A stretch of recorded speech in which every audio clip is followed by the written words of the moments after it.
So, take it away, Laurie. Thank you. And thank you so much for coming. Oh, it's my pleasure. I'm a social activist. And I sometimes say that I'm not a very good politician. It's actually what I say is I'm a shitty politician. And my husband quickly says, God bless him, well, no, you're just a really good social activist. And that's how I've always approached politics. I'm there to change the world. I'm there to influence changes I think need to be done in public policy, in other words, government policy. I was very active, particularly around women's issues. Oh, you probably want to know what Nick's doing, sorry. Nick Turns works in my office, and he is my outreach and social media person. And once a week I have to do, he makes me do, a YouTube video on my choice of issue of the day.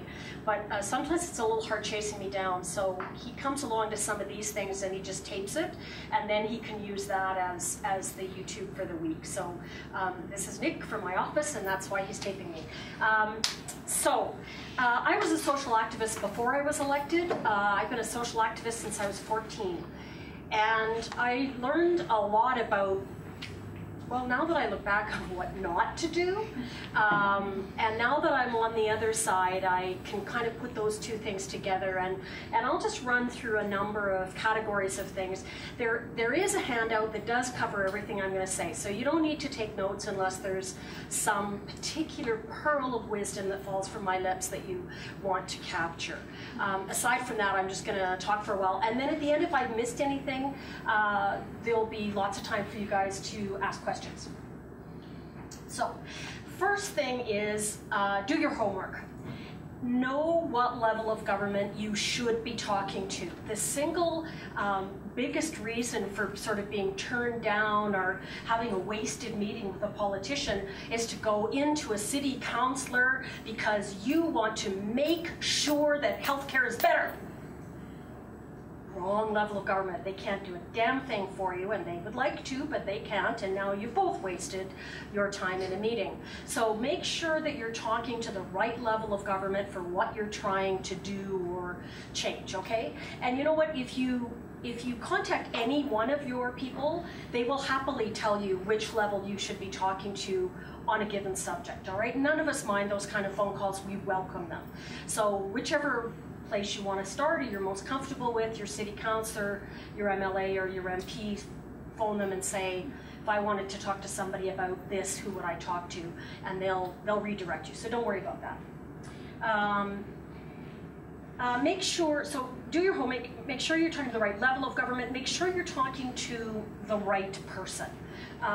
So if the way it breaks down, and nobody ever writes this down anywhere for you to read, but the way it breaks down is if you're looking for help on an individual problem, like your issue, you are paying a student loan and all of a sudden they're telling you that it's gone to a collection company and you have got to pony up money or you're in big trouble.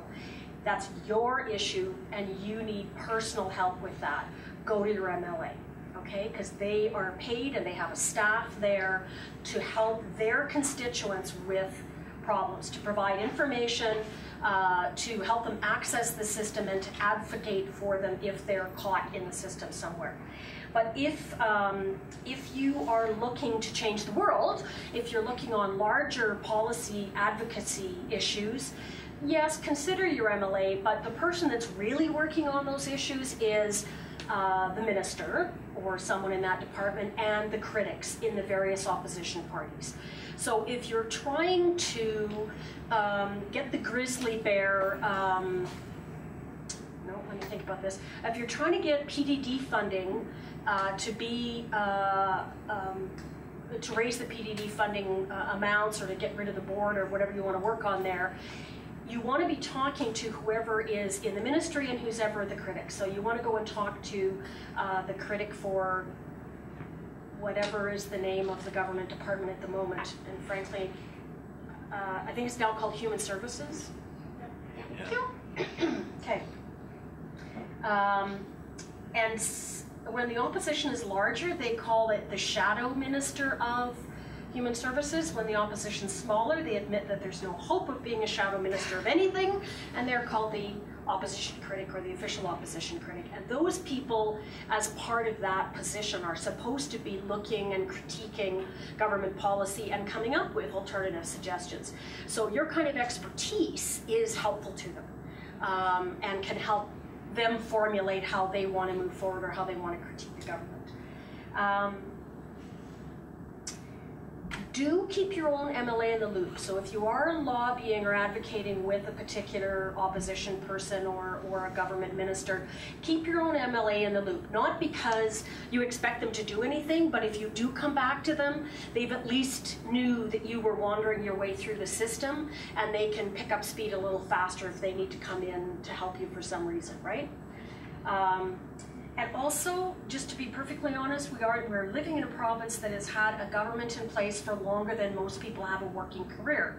And there's no question that there is both intimidation from government sources to individuals and agencies working in different sectors, but there's also now a self-censorship that exists where organizations censor themselves from talking to any member of the opposition for fear that they get a visit from the deputy minister suggesting that that is not a good person to be meeting on a regular basis.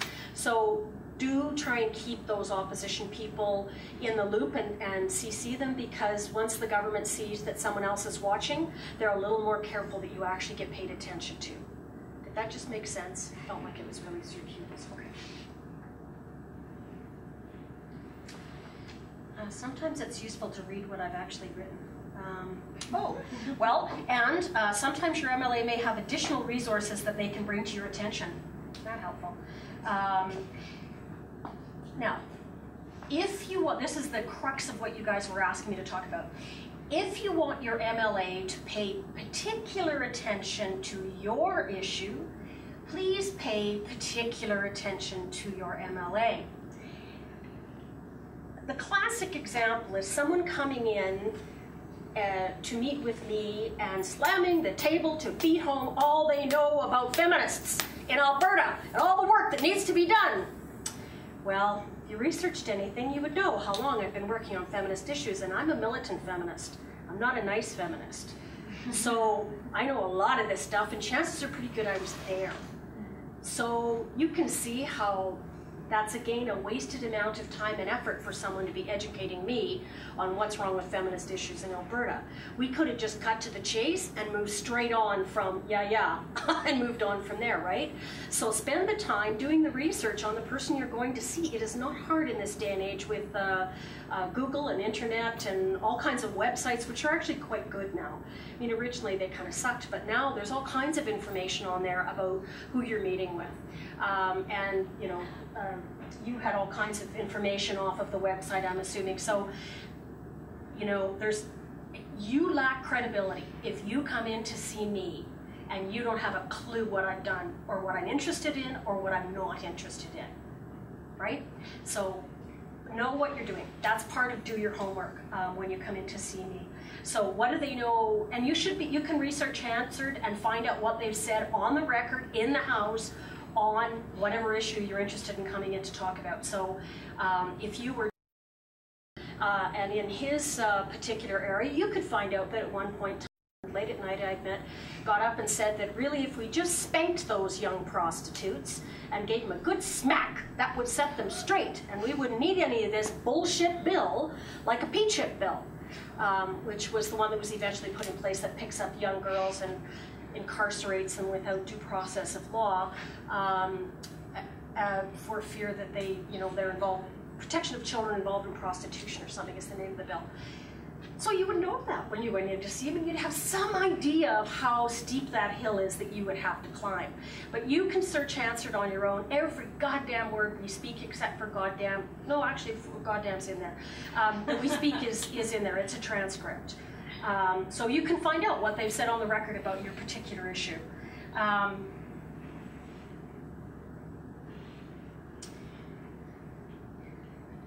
Now, so you're talking to the right level of government, you're talking to the right person, you've researched what they know or don't know about your issue, and it could be what they don't know. Like if you can't find a damn thing that they've ever said on this, I would go in by saying, I'm going to talk to you today about, give me a subject, buddy. Your favorite thing? Homelessness. Homelessness. Ask them what they know. They'll tell you. And you'll know right away. If they go, well, I just think that's a darn shame those people choose to live outside when there's such nice mats on the floor for them all. Okay, then you know where you're at, right? Ask them what they know. And if they go, oh, well, I was involved in the board of this association, I'm on Homeward Trust, I blah, blah, okay, different matter, right? So ask them. You also need your strategy when you go in. So what do you want the MLA or the minister or the deputy minister to do with the information that you're giving them or that you're asking them to do? What is the point of going in there? And you need to be clear in your own head about that, okay? Do you want them just to know? Just an educational thing? Here's something general you need to know about? Or do you want them to take a particular action? I'd like you as my MLA to write to the minister of blah, blah, blah about such and such an action. Okay, that's pretty clear. As the MLA, I can say, yes, I'll do that for you, or no, I won't. But you've asked me for a particular action, right? Have you thought through, you know, what are the particular changes you want to see? Have you thought through any backlash or any possible consequences? Do you have an argument about who benefits if this scheme of yours is put into place? You know, think your way through that stuff, and it doesn't hurt to kind of team up with a friend or a classmate or a coworker and go, okay, let me just run this by you and see if I make sense, and then try rolling it out and see if you've got any big gaps in the way you're presenting it, okay? This next bit's a bit hard because this government is, I believe, particularly bad at wanting to always have only one voice to deal with.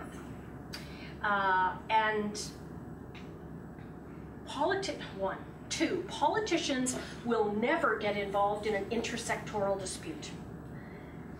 So if you are the social work students of the right-hand side of the room and you are the social work students from the left-hand side of the room, you think meetings should be on Wednesday and you think they should be on Saturday, and which one of you is right? I am not going to get into that one.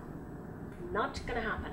So if you have got two groups in the community that each believe they are the right and true holders of, sorry Nick, I probably walked out of your frame, but of whatever is right and true, and there's another group that's done, and boy, when you look in the multicultural community, lots of those.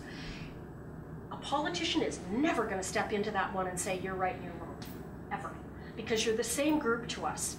And we basically say, get your shit together, figure it out, dump the stupid stuff, and then come forward. Or at least that's what I would say to you.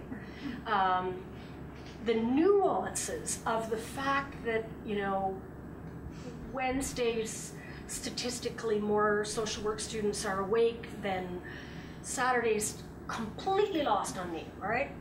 Don't care. Only interest, well, really only interested in the sort of larger things that are possible here. So if you're working with a group and there's some sort of intersectoral dispute, I will tell you right now, no politician will step into that one. It's just nobody else will tell you that. You'll sit in a lot of meetings and waste a lot of time until you figure out it ain't gonna happen, okay? You heard it here first. Yeah, the government essentially won't fund 4 different groups to do essentially the same thing. They're gonna wanna fund one. Okay, so,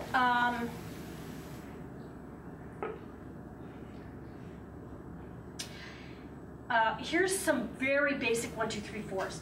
So when you're meeting with your MLA or your critic or your minister or your deputy minister or whatever, offer to provide the information ahead of time. And I would do more than offer, I would just send it to their office and say, here's the information I want to cover when I meet with you. Keep those packages short and to the point. Do not send a CD or a DVD, because I don't have time to read it. I am not going to get up and go down the hall and try and find someone that has the machine to stick it into, or even stick it into my computer and read it. If you can't give it to me fast, you know what happens is I go, ooh, that's going to take more time than I've got right now. Okay, I'm going to set that aside on this pile of things that are really important. hugely long, and I must read as soon as possible. Right up there on top of that pile. Because you go, oh my God, I can't do that in 15 minutes, so I'm gonna need an hour and a half to read it. So I'll put it on that pile of other things that are gonna take an hour and a half to read, and you never end up reading them. So make sure that whatever you're delivering is short and to the point. Visual aids help, graphs, cartoon characters. You know, there's lots of different ways to present stuff. If you come from an organization, please include the organization's standard brochure. We are blah, blah. We do this, here's our budget, here's our board of directors, here's our mandate, ta-da. You know, they all have a 3-fold or something. This means yes, Laurie, I understand you. Okay, good. Okay, be on time, but not really early. Because most of us work in offices, well, my office anyway, we do a lot of casework. And we don't have a very big office, so having somebody sitting in our reception area, which honest to God is smaller than the size of that table, we're kind of working around them and sort of, excuse me, yes, if you don't, and trying to work someone's casework while there's somebody else sitting really close is quite uncomfortable. We can kind of handle it for 10 minutes, but if you show up 25 minutes early, you are giving us a challenge. And we may just send you down the block to Starbucks and you have to buy us all coffee. So be on time, a little, yeah, not really early. When you book the appointment, ask how much time you will have and don't argue. Because we will tell you exactly how much time you have. And if it's 45 minutes that I can give you, I will give you 45 minutes or 20 minutes or half an hour. But generally, those kinds of meetings are in that time range. They're not an hour and a half. So unless you are sinkered and just had 600 ducks die on your toxic waste pond, I am not going to spend more than 45 minutes with you, okay? When you know how much time you've got, organize your presentation for 2/3 of that time so that you have time for the inevitable, hi, how are you? Yes, why don't you sit over here? Oh, thank you for the brochure again. That beginning and end part really chews away at your time, and know that. Because the worst thing is to leave your big, hard-hitting conclusion for the last 3 pages and have the person go, I am so sorry, but I've got to go now. And they get up and leave the room and go to the next meeting. So whatever time you're told, figure 2/3 of that time is what your presentation's actually gotta be, start to finish, and some questions. That makes sense? Okay. Bring a copy of that information package that you mailed to them in advance. Bring another copy with you, because I actually read this stuff, but if you look at my desk, actually if you look at my office, you will go, where is it? And I will say, I know I read it. And my staff will say, we know you read it too, Laurie, now where is it? And I'll say, I don't know, it was in a blue folder.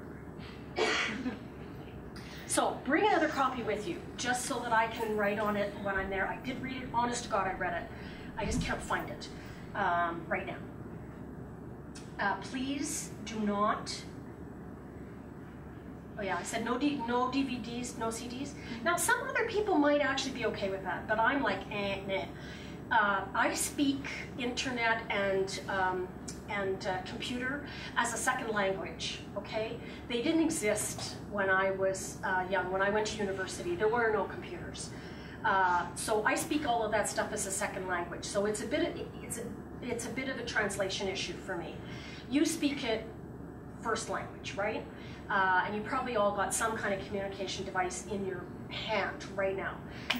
I don't. So I'm not going to work with a CD first. I'm an old bag. I'm going to read things, right? And I'm going to talk to people. And that's part of knowing who you're talking to, right? If you were going to go and meet with Nick, you would bring it on a computer, or you would email the whole presentation to him, right? Yes? Nick would be very happy with that. You would be ecstatic at doing it all on your computer or your iPhone. Laurie would go, why do you want me to read this on a 2.5-inch screen? Okay? Keep your group to 1 to 3 people, and make sure that everybody has something to do. Maybe person 1 does the introductions and then the closer, and whatever. Organize that. Make sure everybody has something to do, because if they don't, I keep looking at that last person going, what bomb is going to come? Like, are we going to get to them and find out that there's another half-hour presentation from this third person? So make sure that you guys all have something to do inside of your timeline. I talked about the sectoral conflict. Right, okay, so if you go in and you're asking for action of a particular kind and the person says no, what is your plan B? So what do? You know, you need to have thought about what you're going to ask for if your number one ask tanks. Then you need to know what your plan B is, whether you have decided you're going to say, fine, thank you very much, you get up, walk out of the room, get your placards out and start picketing their office, or you're going to go away and write a nasty letter, or what? Or you're going to turn around at the time and go, okay, you're not going to do that, could you tell me why, or can you share with me why you're not going to do it? And could you give me advice on someone else that would be interested in doing it? And you know, politicians love to be complimented. And one of the biggest compliments is asking someone for advice. Give me your advice on the best place to go and have lunch around here. It's a compliment. I think you're a reasonable person and you would have a good idea where I'm going to have lunch around here. So asking for advice is a good way of kind of sucking a bit more information out of people, and they feel all, you know, because they're an important person, have to give you advice. So give a brief summary of your issue and seek to understand how the MLA views the issue. So once you're in, you've done your introductions, you know how much time you've got, you're going to say, this is what we're looking for overall, what do you know about the issue? We kind of talked about that before. Don't be afraid to probe what you don't understand in their answers. So if they go off, I'm trying to figure out a way to say this that isn't uncomplimentary. You will find, and some of you will become bureaucrats in the social service monolith that exists. And you will find that most people are trained not to give the straight goods. Not because they are liars or they're trying to hide anything, but because everyone is terrified that if you actually say, you are dreaming, sorry, I'll pick on someone else, you are dreaming in Technicolor, honey, it's never gonna happen. Not during my life. Then she will go out and go to the media and say, this MLA blew me off. So they don't ever want to be in the position of saying no definitively, and all of the language of the regs and of the acts and everything, all of that stuff is written in a way that there might be a possibility somewhere that a door could open and you would get what you were looking for, right? You guys have looked at all this stuff, okay. So very few people will actually kind of give you a straight, clear response to stuff. So you're gonna need to keep asking questions until you understand what the hell they're talking about. And politicians can speak nothing for the longest time. And you need to be able to say, okay, so is that short term or long term? Is that one particular group or everybody? Is that ask questions until you are able to walk out of that room and be able to explain it to someone else, right? I hope that works for you. Offer to answer any questions that they have, offer to follow up with other information if there's some place where they went, you're kidding, I didn't know that. Ooh, good place to zero in, right? Follow up with more information for them. Now, never threaten a politician. Just don't do that. It's a no-win. Because people that say, I voted for you, so you better ... or I didn't vote for you last time, but I would if you blah, blah, blah. You know what? That just pisses me off, frankly. And I think, you know what?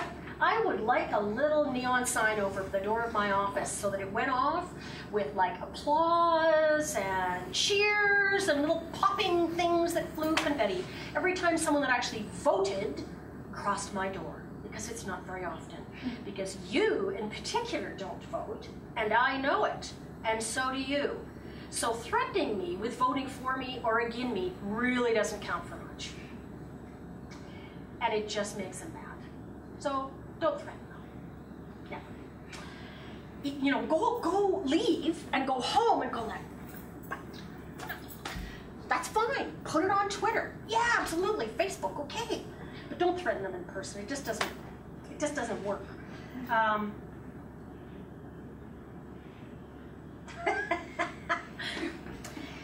This says, don't pull your punches, but consider the consequences of making an enemy you did not need to. Which, you know, in Alberta is a pretty smart thing to say. You know, you are going to be dealing, if the world keeps going as it has been, you will end up dealing with a lot of conservative, possibly Wild Rose MLAs. And they could be in a position to not be helpful. I think you want to be clear, you want to not, you know, what I always say is tell the truth, because if it comes back on you and you have to eat your words, it's a lot easier to eat the truth than to eat something that was a complete fabrication. So if you come in and say, oh, Mr. Minister, I just love the way you have handled your portfolio. I think you're the best Minister of Human Services in the last 25 years. You better believe that. Because at some point you are going to have to eat those words, I will guarantee you. And it's going to be a lot easier going down if you actually believed it. But having to choke down something that you lied in order to compliment someone, and then you have to choke it down, that's hard to do. That's just personal experience.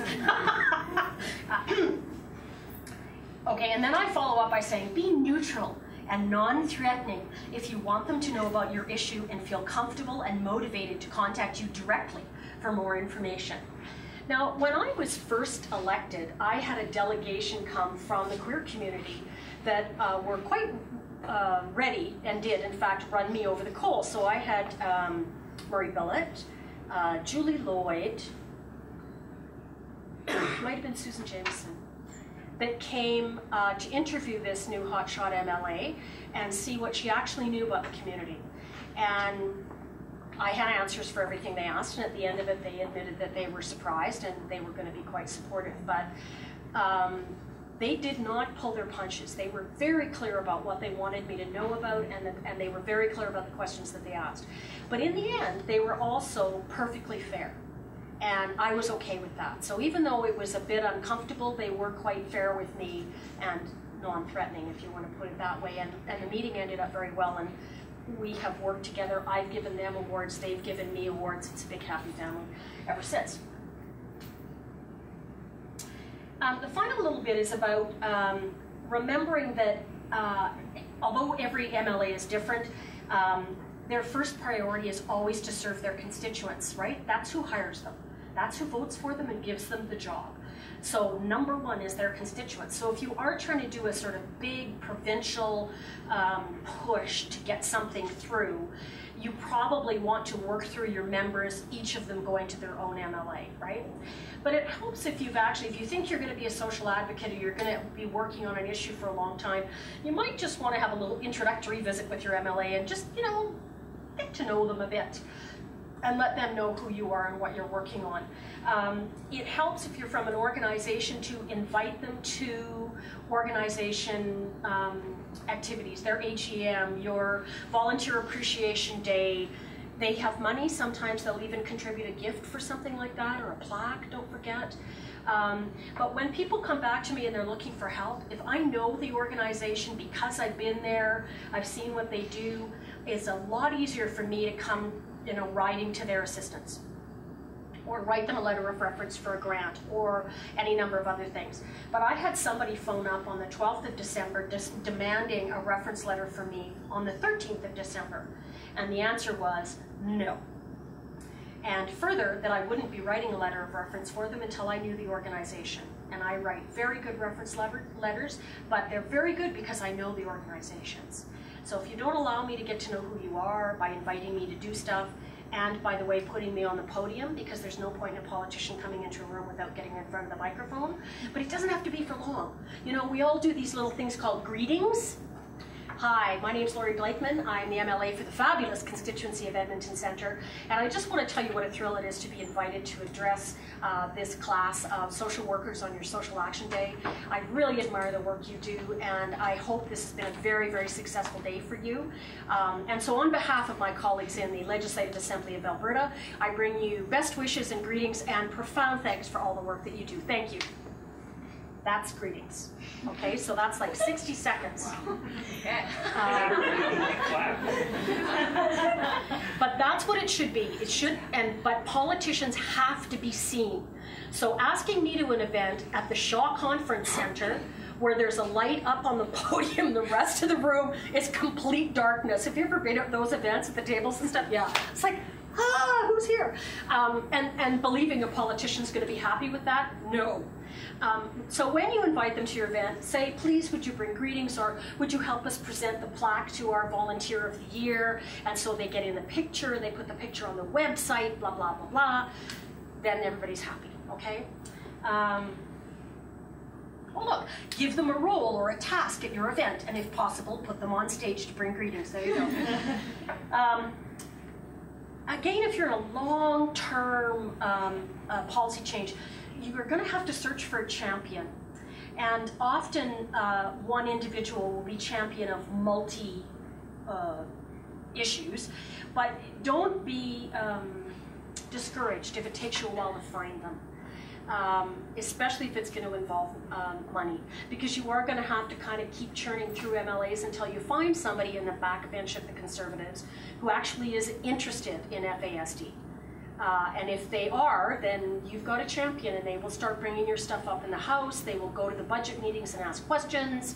They will happily table your letters. They, that kind of thing. But you do have to look, and it may take you a while to find it. But read their bios, look and see, and try and figure out who might be your champion on a particular issue. Social networking sites are important, but look at Facebook invites as a poster, not as an official invitation, because we get many. Several hundred invitations a month into my office, and some of them come with no name on it. It's like a postcard, an address. Okay, well, it's not really me, and they don't really want me to be there. If you want me to be there, make sure you put my name on it, and spell it correctly. Dear Laurie Blakeman, we would like you to come to our event, right? Okay, then I treat that differently than the ones that are a poster where they've like written in Dear Laurie at the top in pencil. Okay, they weren't really interested in me being there, they just feel they have to send an invitation to my office, right? So if you're trying to invite somebody, then try and be specific. And Facebook is not a personal invitation. It's a poster. It's like being on a telephone pole, by the bus stop. Oh, look, who's playing? Okay? And MLAs cannot buy fundraising tickets through their budgets. It's coming out of their own pocket. And I will tell you that in the 15 years I've been elected, when I first started, I got invited to things to recognize volunteers and AGMs and fundraising events, and now everything is a fundraising event. That's because this government has cut everybody's budget and you're all desperate for money. So even your AGM has a silent auction at it.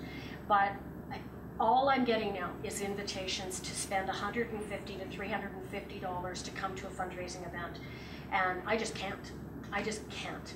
And it's reached the point where if I do it for one, I'm going to get caught, and everybody else will know I went to this one, so now I'll be have to go to all the other ones, so I'm not going to any of them. And that's really bad, right? So just invite them. I will cover the cost of my meal if that's an issue for you, and we can do a side deal on that one. But if you actually want me to be there, do not make me pay $150 to buy a ticket to come. Because I have 3 events that night, times $150 an event. That's a very expensive evening for me. All right, that's it.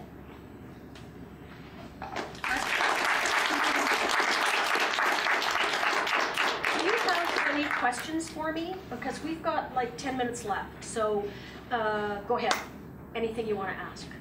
Anything you've ever wanted to know.